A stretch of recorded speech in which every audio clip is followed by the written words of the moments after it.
I need to express that I had a hard time understanding what you were saying. I think there was an audio issue. I couldn't understand anything that you said, actually.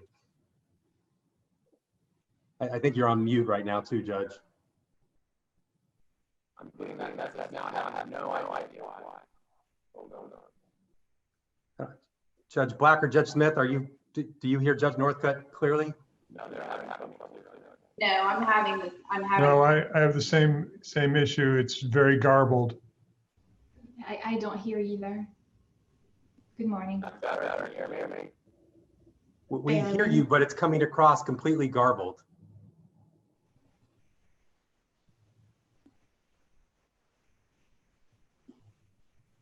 How's that? Much better. There you go. You know, there's a setting in Zoom, select a microphone. And every time I change it, it gets better no matter what I change it to. Okay, but you can hear me now. I feel much perfect. better. Okay. Yes. Good. All right, because this is important, you know, for TikTok and that sort of thing. All right, Mr. Ufferman, you're up. Thank you. May it please the court. Michael Ufferman on behalf of the appellant, Kristen Kaylin Crawford. I'd like to reserve 5 minutes of my time for rebuttal. Sure. I'm hoping to spend my time this morning spending just a moment or two on the first claim and then switching and focusing my time this morning on the second claim. And I'll answer any questions that the court has regarding the remaining claims. The reason I say that is I'm sure the court is aware, I'm sure the state is aware, the law in Florida is somewhat in flux when it comes to what is an arrest for purposes of speedy trial.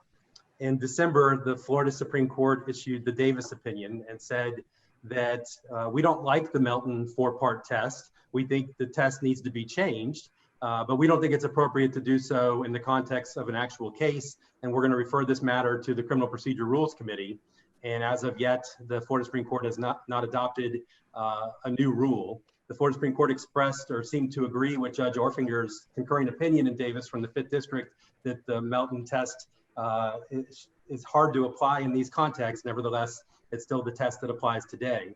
I think my client meets 3 of the 4 Melton standards, but I will candidly acknowledge to the court that my client has difficulty with the 3rd prong. The 3rd prong is that the arrest must have been communicated to my client. The 4th District, in a case that I'll provide to the court in supplemental authority after this oral argument a couple months ago, in a case called Cheeks, considered this exact issue and ruled in a way that's not favorable to my client. The trial court in that case had said that actions can amount to a communication on behalf of law enforcement.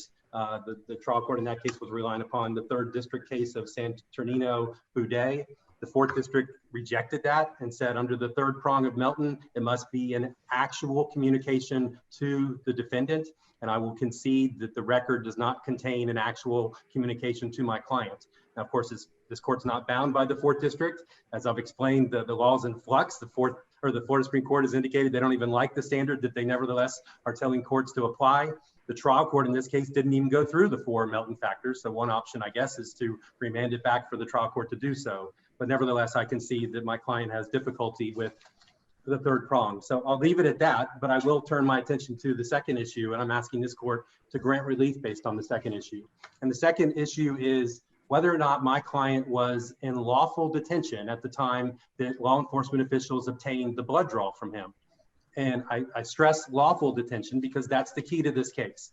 If he was being lawfully detained, then the trial court ruled that the state met its lower burden of showing that my client's consent was voluntary.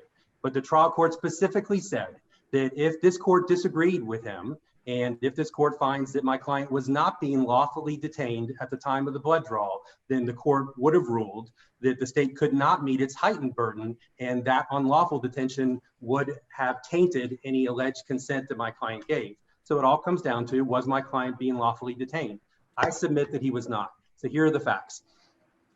We know that my client was detained for somewhere between an hour and 15 minutes at the time of the blood draw in this case. The trial court referred to it as being approximately 1 hour. The prosecutor during the suppression hearing, and this is page 1167 of the record, said that at the time of the blood draw, there had been approximately 1 hour and 15 minutes of recording time from the dash cam that was being played.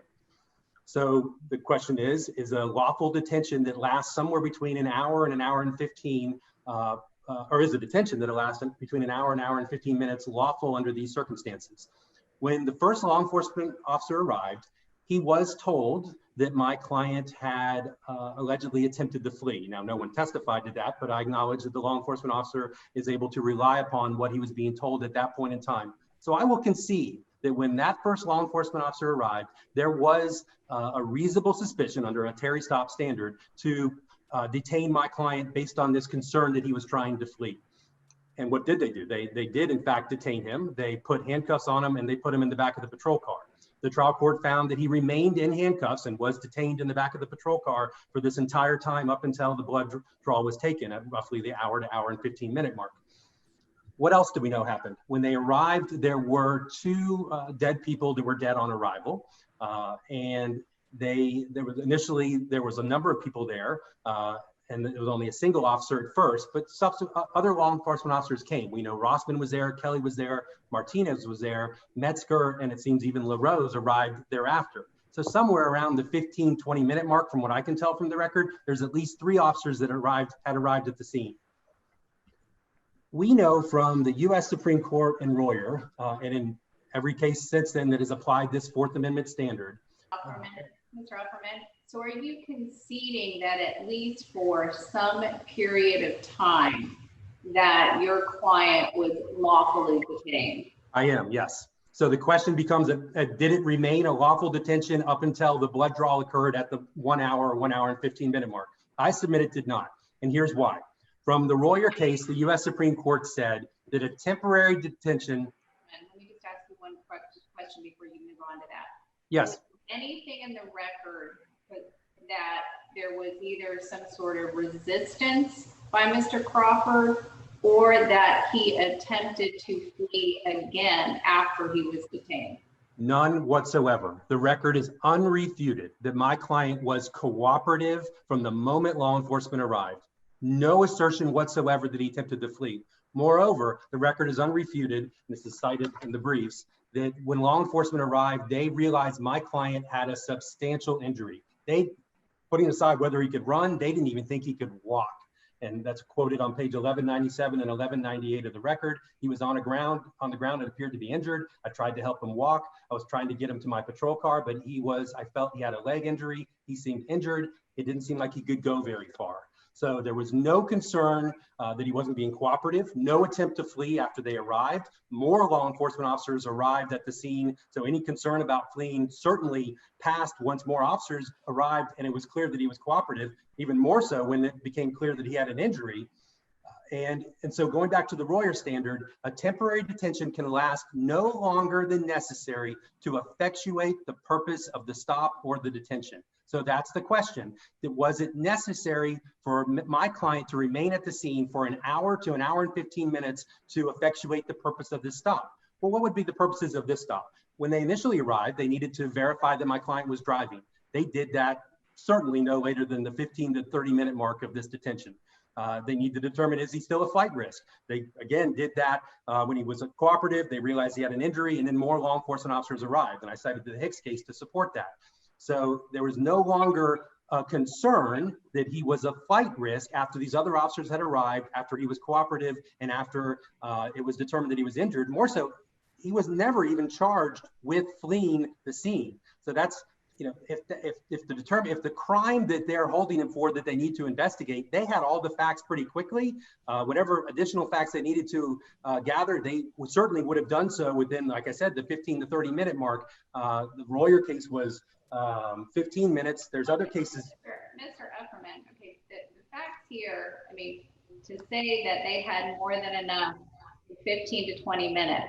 I mean, we have a situation in which there was an accident where someone has attempted to flee that has caused great bodily harm to three persons that they were charged with, as well as significant property damage. So to say that that the police officers had everything they needed within 15 to 20 minutes, I think is to make light of the entire situation. I'm certainly not making light of the situation, Your Honor, but I would say this. What else did they need? I submit that at some point, even those facts, which the individuals were dead on arrival, and they very shortly found out that he was the driver, what other purpose was served by continuing to detain him? No lawful purpose, Your Honor. We know why they continued to detain him. They continued to detain him because they wanted a blood kit at the scene. But that's a collateral matter, similar to what the Rodriguez case was that was ruled upon by the U.S. Supreme Court recently. That's a collateral matter that you cannot extend an otherwise lawful stop beyond the normal purposes of that stop for some collateral investigation. So they would have been able to do the blood kit immediately, but the blood kit they had been expired for 5 years. So this was extended for roughly 30 to 45 minutes because they had to get an additional blood kit. That's not a lawful purpose. More importantly, and I think this perhaps is most importantly, they knew my client was substantially injured. They knew that he needed medical treatment. There was talk about sending him to the hospital shortly after they realized his injuries, and they prolonged his unlawful detention at the scene, didn't allow him to get medical treatment just so they could get the kit that they didn't already have. They could have allowed him to go in the ambulance, go to the hospital, obtain the blood draw from the hospital, but they chose not to. So I submit these facts. Okay, and understand, Mr. Efferman, what your concern and issues are with that. But in addition to Mr. Crawford's attempt to flee, wasn't there also a concern to keep him away from some of the people in the park that were very emotional about what had just happened? I mean, he was tackled by the one resident for attempting to flee. And someone, I forget who the witness was, that had said that a lot of people were angry and very upset about what had happened and were looking to hurt him. So weren't they also, the officers here, reasonable in their detention of Mr. Crawford to keep him safe and not escalating a situation? Let me be very clear, Your Honor. The next step for my client, without question, was very, very early determined by these officers to be the hospital. If they would have allowed that progression to take place under the normal time frame, he would have been at the hospital and he would have been away from these people that you're referring to.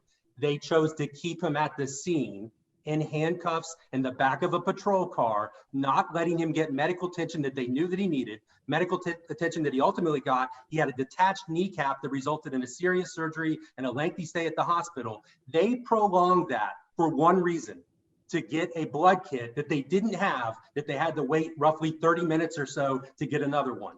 That's not reasonable. It wouldn't be reasonable anyways to keep him there that long. It certainly is not reasonable to keep him there and deny him medical treatment for the sole purpose of trying to get him to consent to a blood draw at the scene, for the very reasons that the courts say that would be tainted consent, because they know it's easier for them to get that consent from him when he's in the back of a patrol car with handcuffs on than perhaps it might be at the hospital. But the other key factor, and I know the court knows this, but let me mention it, the record in this case is crystal clear. This is page 1175, 1176.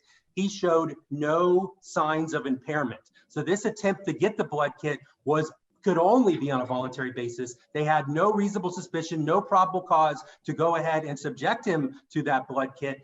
But they knew they wanted to try to get his, quote, voluntary consent to do so. They knew they would have an easier time if they did so at the scene while he's in handcuffs. And in doing so, they denied him necessary medical treatment. So the question is, was this a lawful detention? Was it properly prolonged by law enforcement for the sole purpose of getting this blood kit, which could have been done at the hospital? The answer under the Fourth Amendment and under all the cases that we talked about is clearly no. We've seen cases from the U.S. Supreme Court in Royer that 15 minutes is too long. We've seen cases from this court, the Leach case, that 30 minutes was okay because they allowed an eyewitness to come to the scene and make an identification. This is more than an hour. And the sole purpose is so they could get a blood kit that they didn't already have. And in doing so, they denied him treatment. And for all of those reasons, I asked this court to find that the detention was unlawful. And as the trial court found, if this court concludes that it was unlawful, the evidence needed to be suppressed and my client is entitled to a new trial. I'll reserve the rest of my time for rebuttal. Yeah, about 7 minutes, Mr. Efferman. Thank you.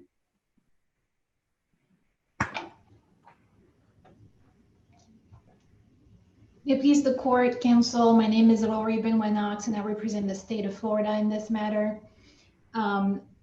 I guess I will address the same issue as appellant issue to the issue of whether the detention was legal and whether that blood draw was in fact taken from appellant with his consent.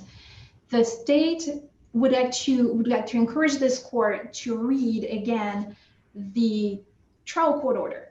The trial court order on the motion to discharge and the motion to suppress the blood draw makes detailed findings about what the situation was like. It's the middle of the night, it's dark, it's chaotic. There's actually 3 police officers there for the first hour. There's 10 to 15 witnesses. The police officers that arrive do identify as appellant as the driver of the car. They don't know what's under those debris. At first, their priority is to render aid. They spend the first 15 minutes without EMS there, or maybe the first 10 minutes. I don't mean to mislead this court, but they are the only manpower there for a long time. They're told appellant tried to flee. Their priority is to secure the scene, to start an investigation. What they do when they handcuff appellant and put him in the back of the patrol car is not an arrest. They're basically maintaining a status quo. They take him and put him there while they mend to all those other tasks that they Well, need. the status quo was he wasn't detained. Correct. So once they detain him, then the clock certainly starts ticking on how long that's reasonable. So let's talk about the clock, though. Let's talk about the time. Appellant is talking about an hour. What really happens is there's less than, let's look at it, there's about 15 minutes. There's about, I think the first 10 minutes, he may be handcuffed, he's not even in the back of the patrol car. Then he gets in the back of the patrol car. He stays there for about another 15, 20 minutes until he voluntarily, without being asked, he offers, "You can take my blood." Officer Rossman confirms that. He says, are you giving consent to blood draw and all of that? And I quote, appellant answers, "Absolutely." So his consent is given within 30 minutes of being detained.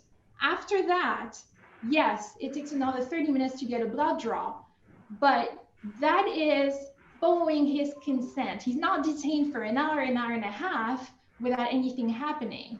The other thing I really want to emphasize is that while he is detained, I guess what I'm trying to convey to this court is the officer's attention is not on appellant. In a lot of the cases that appellant cites in their brief, it seems that law enforcement is kind of working on building a case against appellant. That's not what they're doing here. They're not talking to him. For the longest time, they didn't even check his ID. They really are just trying to keep him on the scene while they do everything else they have to do. And then he voluntarily consents to the blood draw. As to the fact that he was injured, yes, he was injured. Yes, they knew he had a hard time walking. They did not know he had a broken kneecap. Actually, EMS at first says, "You guys can take him." Then they all think for the longest time that he just needs stitches. They're not aware he has a broken kneecap. So I think that shifts also the perception of law enforcement at the scene. They don't believe he needs immediate medical attention. So for all these reasons, the state would argue that within those specific circumstances, this is a very peculiar case where law enforcement was really in a situation that they're not typically in. They're investigating an accident, a car accident, where 3 people died. This is reasonable under those specific circumstances. And I would point this court to cases such as State v.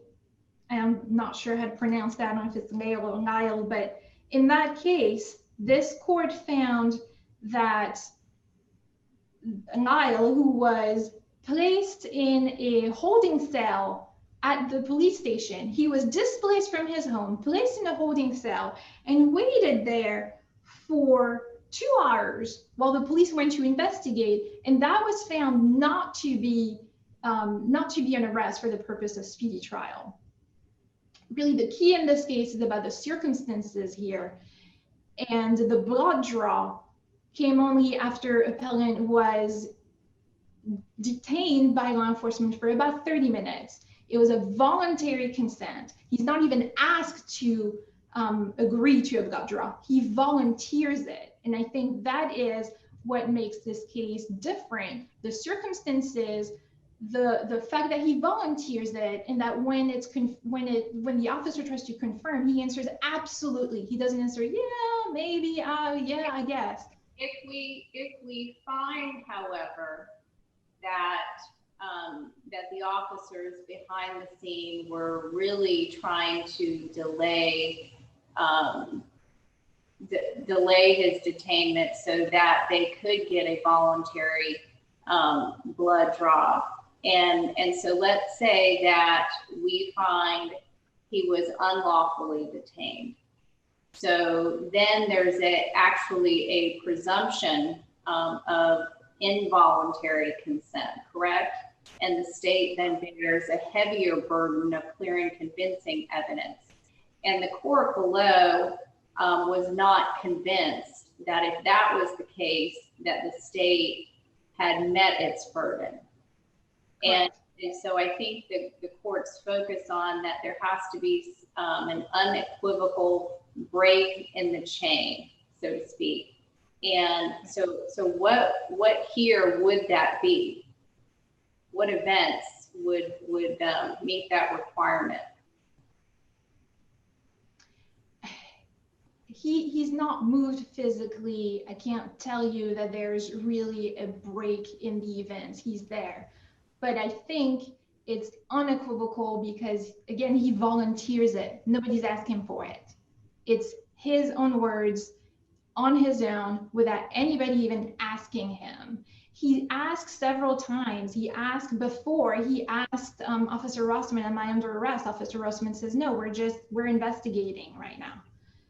And clearly, appellant thinks that he can give them a clean blood draw and walk away. By no means is he coerced.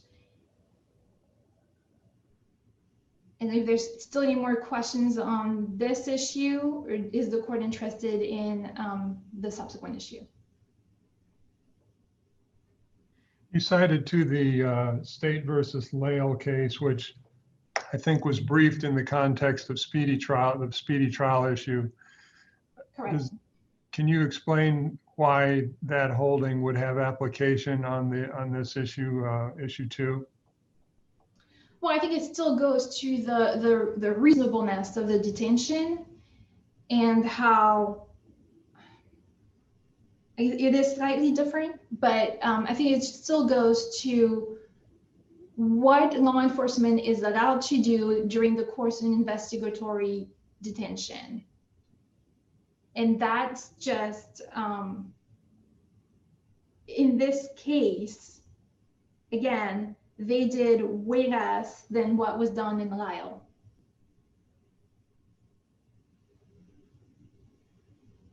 I was expecting more of an argument, frankly, from both of you on the speedy trial issue. So I read that case carefully, and I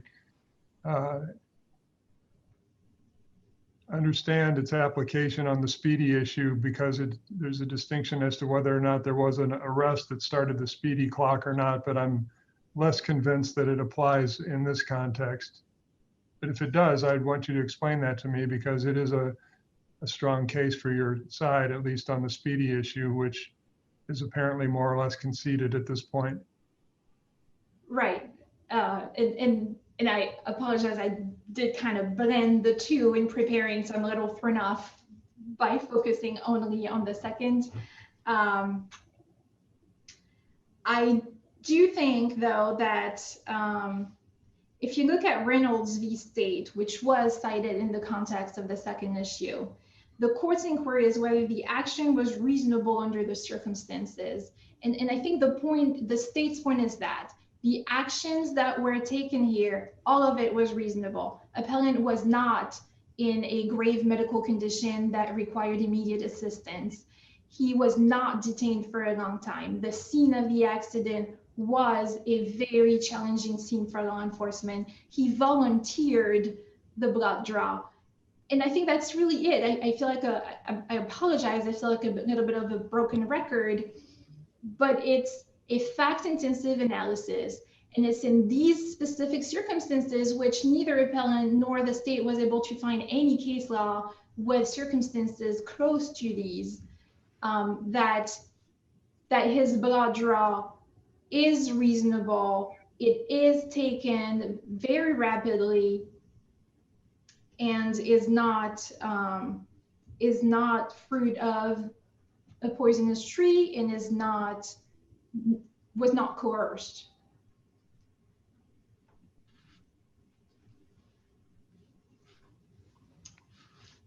The officers were allowed to detain appellant because they needed to complete an investigation. They simply did what was reasonable under those specific circumstances. If the court has no further question, the state will rely on the merit of its brief. Let me ask you one more thing before you go. The fact that one of the deaths was the baby, did that complicate the investigation in any sense and prolong it or complicate it? I didn't see anything much, if anything, about that. I did not see anything in the record about that. It was an unborn child, 38 weeks. The mother was 38 weeks pregnant. I don't believe that really made a significant difference, to be honest. Okay, thank you. Thank you. Thank you, Ms. Benwa-Knox. Mr. Offerman? Thank you. May it please the court. I agree, Judge Black, that Lael does not apply to the second issue. Lael is specifically limited to what is an arrest for purposes of speedy trial, which is a very different and heightened standard, as I've conceded earlier in my argument. That's not at all the question that would apply to Claim 2. Claim 2 has a very clear test from the US Supreme Court that's been repeated by this court and every other court around the country that's applied this Fourth Amendment standard.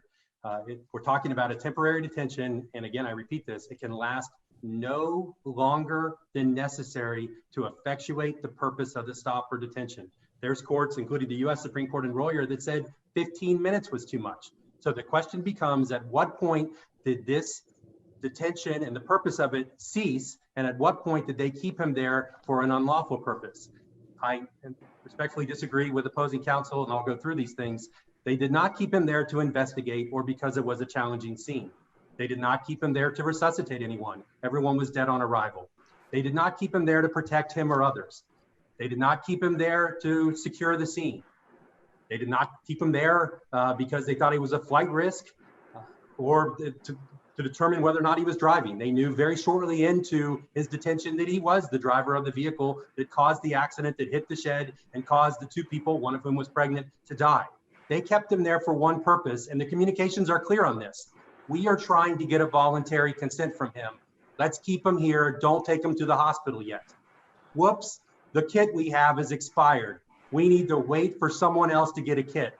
Ambulance is on site, ready to take him to the hospital. Nope, don't take him to the hospital. Don't give him the treatment that we clearly acknowledge he needs. We're gonna keep him here for one purpose. They extended this detention longer than was necessary. They denied him medical care, and they did it because they didn't have a blood kit on site.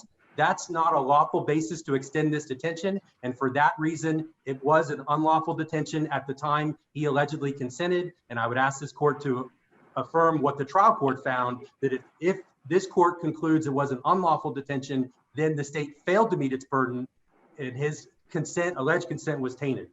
Mr. Upperman, would you remind me of something? At what point during this, during your client's time in the back of the police car, did EMS arrive? I believe it's somewhere around the 30-minute mark. I believe it's right around the time, and if I'm wrong in that, I apologize. I don't have that exact time in front of me, but that's my best recollection. But I submit that when they arrived, and any discussion that they have with my client, he would have been otherwise ready to go to the hospital. They could have obtained the consent. Obviously, they could have taken a blood draw from him at the hospital. It's done all the time. They chose not to do that. And I submit, as I've argued earlier, the only reason they did so is because they knew they had a better attempt or better chance of getting his blood draw if he's there at the scene in handcuffs in the back of a patrol car than what they may encounter with him at the hospital. That's unlawful. Please affirm the trial court's ruling that the state cannot meet its heightened burden of showing that that unlawful detention did not taint his alleged consent. And as a result of that, I would ask this court to reverse for a new trial. Obviously, that blood draw was utilized by the state during the trial. Whether or not the state can obtain a conviction without it remains to be seen. But at the very least, it was something that was clearly utilized by the state, utilized by their expert during the trial. It's not harmless error, and my client is entitled to a new trial as a result of it. So I'm asking this court to please reverse. Thank you. Thank you very much. We will move to our next case, Henderson versus State.